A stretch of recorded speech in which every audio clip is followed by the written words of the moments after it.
Isang tech entrepreneur na may bilyon-bilyong kumpanya, lahat nawala sa isang gabi, hindi dahil sa sariling pagkakamali, kundi dahil sa kasosyo niyang nanloko sa kanya. Mula sa penthouse, napunta sa minimum wage na trabaho sa community center.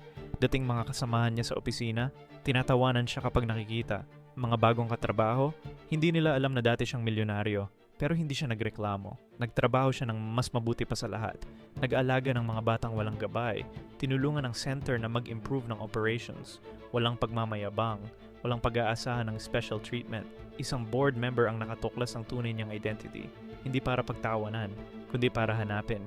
Ngayon, ginagabayan niya ang ibang entrepreneurs na dumaan din sa pagkakabagsak.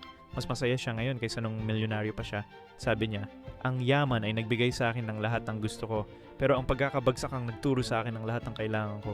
Minsan, ang pinakamataas na tagumpay ay nakikita lang kapag nasa pinakamababang punto ka na.